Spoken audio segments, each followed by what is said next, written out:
Okay, communications from the audience. Gosh. May the spirit be with you. Unfinished business.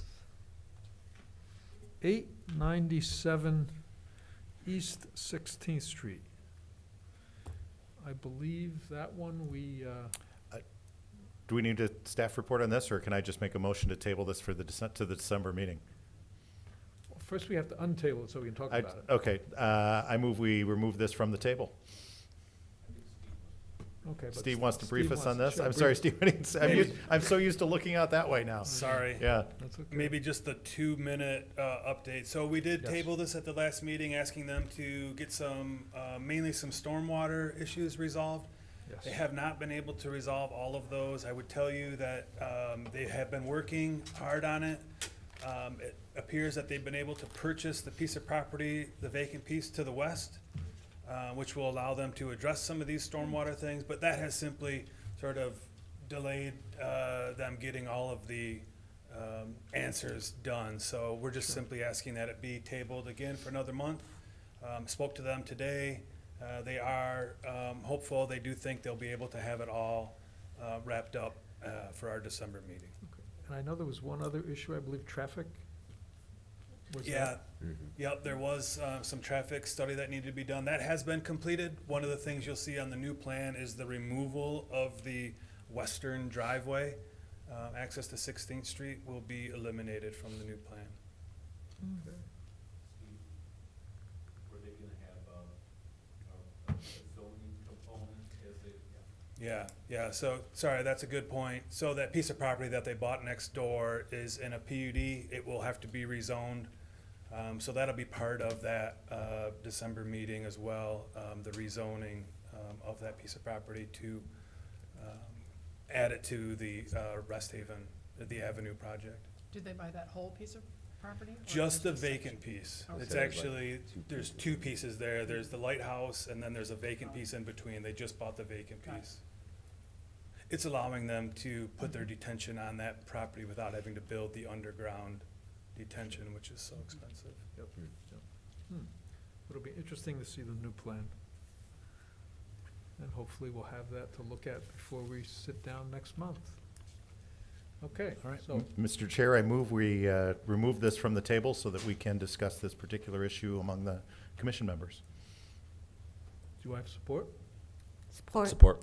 All in favor? Aye. Aye. Aye. Unanimous voice vote. Let's talk about it. Mr. Chairman, I move that we table this until the December meeting. I would hold that 1 second, hold that thought, and see if anyone else wants to talk about it. Okay, look for support. Support. Okay. All in favor? Aye. Aye. Aye. Okay, unanimous voice voted. Moving on to new business. And new business is text amendments for chapter 39 of the UDO. Who's leading that discussion? Is that In the J drive. I'll get there. I hope. All right, I do want your help. Planning. Current projects. Number 3. The UDO main file, yep. And then post amendments, post adoption. One more up. This one. Yep. And then the 11-9, yep, folder.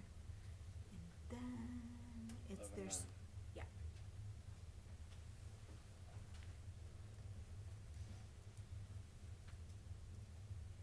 And then you should be able to just project it down here on the bottom, the projector screen, yeah. Perfect. Do you want me to go first? Sure. Steve and I are gonna tag team on this. I worked on some sections, he worked on some sections. I understand a few pieces a little bit better, and he's got more background on some others. So, today we have the second round of UDO updates. And the mayor and planning commission members indicated at the last study session that if we were ready, just bring it, and you want to hear all about it. So we have a big package of updates for you today. I would also like to mention that all of these are clarifications, typos, errors, and omissions. There are no substantive changes. We have not rewritten any sections. We don't have any new content. It's just really making sure that everything matches, coordinates, the language is the same, and everything is consistent throughout the document. So we'll start with Article 2. In Article 2, we updated the sections to make sure that all of the zone districts and all the references match throughout Article 2 and Article 4. We updated the summary use table. We added the P star, S, and S star to the beginning of some of the sections. We updated the dimensional standards to make sure the individual zone districts match the master dimensional standards table. And then we updated and clarified some language. And you have all been provided with the red line document, which contains all of the changes. So the PowerPoint Steve and I put together for tonight is just a few highlights that we wanted to point out. It's not every little redlined word. But if you have any questions or anything that we didn't talk about, we would be happy to go over that. So this is a copy of the red line version of the summary use table. So Mallory and I sat down and literally went through line by line to make sure all the P's were correct, the S's were correct, P star, S star, and then what you see there is all the stuff that got changed in the clean copy version, which was also provided in your packet. We have moved the approval details to the beginning of the section per Planning Commission request and staff request also. And then we've simplified these descriptions a little bit to basically say if it's a P, it's allowed. If it's a P star, it's allowed, but also see this other section, and we're building on it like a pyramid to make it a little bit easier to understand. And then this is an example of some of the cleanup stuff we did throughout Article 2. So in this example here, in the medium density residential zone district, we're just clarifying that for the use of the parcel, we allow one single detached dwelling unit, not multiple single detached dwelling units. So this is just a clarification. And then we carried that through the use and parking standards table. In this edit, we did in all of the residential sections to make sure that we've got the correct number of buildings allowed per parcel for the different zone districts. We, so at the very top, 9.03, we got rid of that asterisk. We found a lot of asterisks in Article 2, so we tried to eliminate a lot of them and clarify so that it's not quite so confusing. We updated daycare to childcare so that the childcare matches Article 4 and the standards that we have set aside for childcare. There was a question about other care facilities, and we did some research into that. Most other care facilities occur in commercial zone districts and are considered a service use or a business use. And in both Article 2 and Article 4, this specifically references child care that is provided in someone's private residential home. We also added some additional language. You can see it says copy from LDR because there are different standards for child care in someone's home if you have 1 to 6 children or if you have more than 6 children that you're caring for, and that ties into some state regulations as well. And then we added 4.03 reference to all of these sections throughout the entire document for consistency. Article 4, same thing. We wanted it to match Article 2. So in each individual zone district, we made sure that the references were correct. So for example, in 4.02, number 10, outdoor sales, outdoor cafes, and sidewalk cafes, we added those zone districts in this section because in Article 2, it says you're allowed to do those things in those zones. So we really tried to match it and make sure everything's consistent. And then we did have to clarify some language in the child care section. To just clean it up, make it easier to understand, and make sure that we clarify that if the child care provider has related children, those children do not count in the number of children allowed at the home daycare. And that again references back to the state law and what is allowed by state law. In our home business section, we just added a line for clarification. This was in the previous ordinance. Merchandise is one of the things that helps determine which category a home occupation might fall under. If they're a home occupation, a type 1 home business, or a type 2 home business. So again, just clarification, adding back in some language we had previously.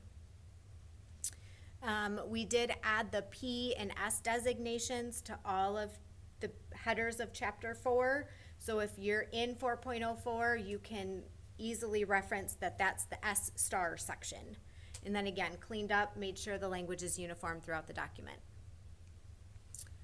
So section 5, we have some information about some traffic study, traffic information. So we did some clarifications for that section 2, when the traffic study is required. And then our city engineer asked for some language, which is really something that we had before, the memorandum of understanding, and gave some language so that developers would know and what to expect with that.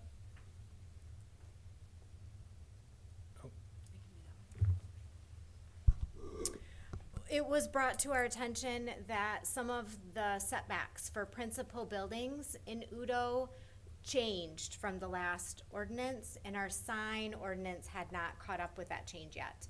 So all of the changes in this 8.04 section are to make sure that we don't have a greater setback for freestanding signs than the principal building setback.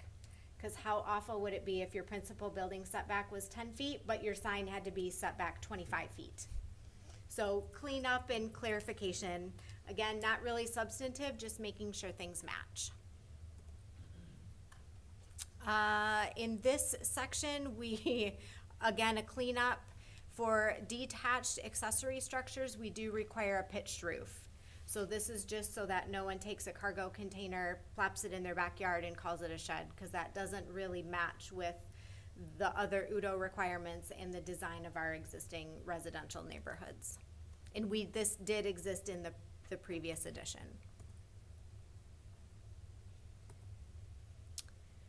Uh, 9.07, this is again just cleaning up some inconsistencies, clarifying when a hearing is requested by Board of Appeals, and clarifying some setback requirements.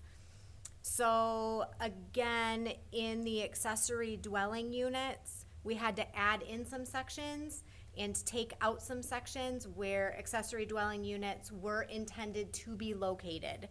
So for example, accessory dwelling unit was not allowed in high density residential zone according to Article 2, so we had to take it out of this section. GMU does allow for accessory dwelling units in Article 2, so we're adding it back into this section so everything matches. And then just cleaned up some language to better explain the process if someone does want an ADU, how they go about obtaining permission. Is this one you? Yep. Yeah, so it's more of the same, some more clarifications for Chapter 12. This is kind of just moving some things in the tables to make it consistent with how we have it in other portions of the Udo. You see the same thing here, sort of separating the mixed use, the non-residential, and the 5+ unit, giving them their own rows, kind of make that a little bit easier to read. At the end, we are adding the different zoning districts with the exception of the ED district that would have the parking waiver. That was something that we had before. So we're just inserting that back into the ordinance and just plugging it into this area so you'll be able to find it when you're at this table. Same thing really with the signs and fences, giving, separating those two. They have some different approval procedures, so giving them some different rows, making that a little bit cleaner. And again, the same with facade changes or modifications, so that's all in this one table. I mentioned the parking waivers, so this is the section where it would be inserted. We already had a section where we talked about a setback waiver that goes to the planning commission. So it's really just a modification of that existing language, and then that's where we're inserting the language for the parking waiver. So it just, again, puts back in the ordinance something that we had previously with some standards and some criteria for the planning commission. There was, I think this was conversation that went through when we originally were adopting UDO, that this conversions in the LDR would be removed. It's in the UDO, so we are simply taking that out. As you can see, the red line version there, so that should have never been there, so that is coming out. Again, some clarifications with the definition of flag lot. So again, we did not describe that as substantive in nature, just a clarification with that definition. That's the end of round 2. So the idea was to, hold the public hearing tonight, and then we're hoping that you would recommend to City Council the changes that we've presented.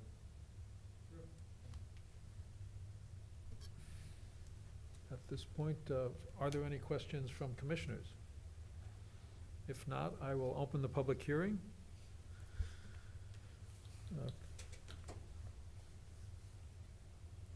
And hearing from no one in the public, I will close the public hearing. Are we motioning to? Yeah, I just have one staff question. I just wanted to wait till after the public hearing to do it, and it's the same question I ask every single time, and I know that was in the staff report, but I want to say it out loud and hear the answer out loud so the throngs of people who are watching at home can hear this as well. These are corrections, adjustments. Nothing here is a substantive change, and nothing is other than one of those last ones on removing the conversions in LDR language to align with what the changes were that were made. Nothing is an issue that is a substantive change here in these corrections, correct? Correct. All right, that's all I needed to know. I move we approve. Do I have a second? Support. Okay, I have a motion and I have support. All in favor, say aye. Aye. And since it was unanimous, see, I've actually watched people's mouths move, so. Okay, I will, any communications or petitions?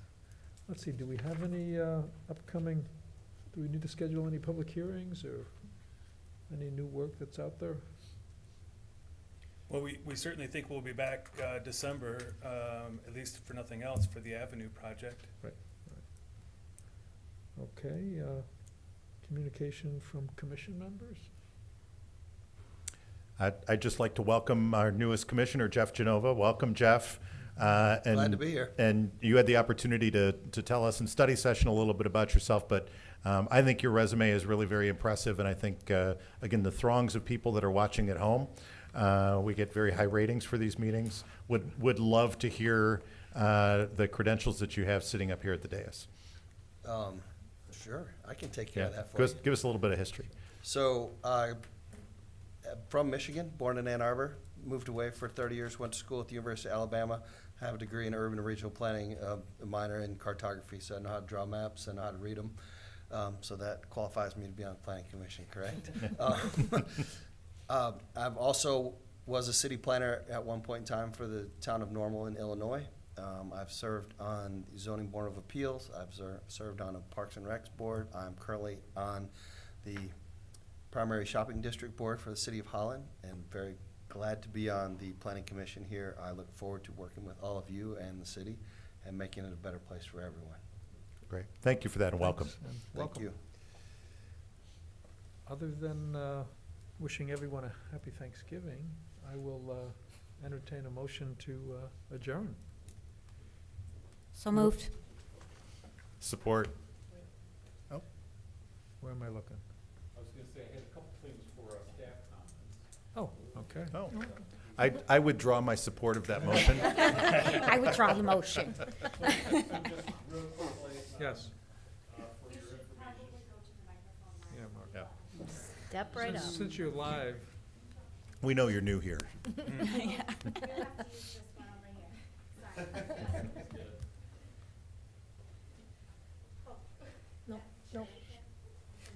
Warmer. well, there you go. Hey, look at that, even a seat. I'd like to welcome Mark Vanderplug, our newest employee. And I'm thankful that Tricia can tell me everything that I need to do. So, yeah, just a couple additional things. You may hear about these, but there's gonna be a couple neighborhood workshops coming up in the very near future. And so just wanted to make you aware of those. So one of them is going to be J.R. Kendall. So you remember you received a presentation from him back in September, I believe. So he's still working on the Shoreline Flats, number 2, just west of Shoreline Flats, number 1. He's run into some difficulty, and I don't know if we shared this with you at the last meeting or not, but some wetlands on his property as they're getting additional info back from the state. They were hoping to be able to mitigate some land. It looks like the state is not gonna budge on some of that. So he's gonna have to kind of go back to the drawing board a little bit. It may end up having a revised plan.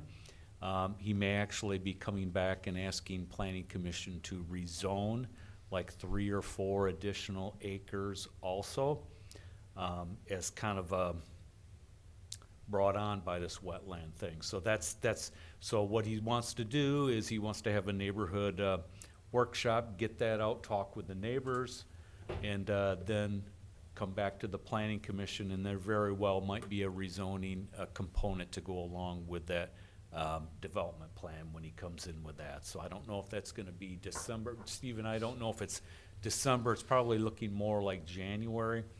But just wanted to let you know, because the word might get out, and you might hear stuff from the neighborhood out there, like, hey, we got this neighborhood meeting, and this developer is looking to do this and that. So just wanted to let you be aware of that. So additionally, Hope College is gonna be coming in, it looks like with a rezoning request, and I think, Steve, is that gonna be in December or January That too? would We probably don't- be January. Yeah, so, here again, they're gonna be doing a neighborhood, workshop, because they're looking to rezone some property to the ED district. So just so you know, on 14th Street, Pillar Church used to own an activity center there.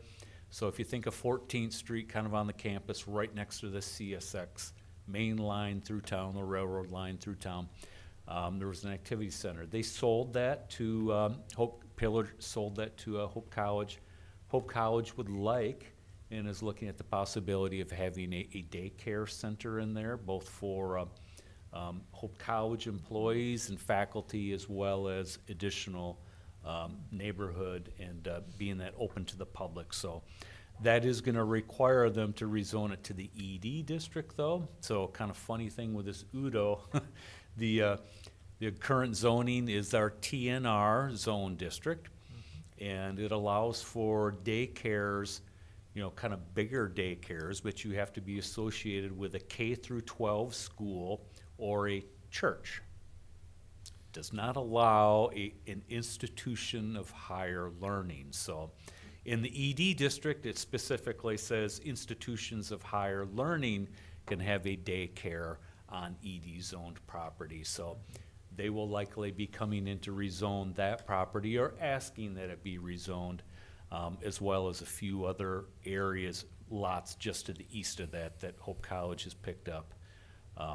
And they were older homes that they had removed kind of between the railroad line and Lincoln Avenue. So just to kind of bring you up to speed with that, because these are some neighborhood workshops that are going to occur between now and your next meeting in December. So wanted you to be aware that if you hear something going on, you're like, hey, what's going on with that? So anyway, that's all I got. Thank you.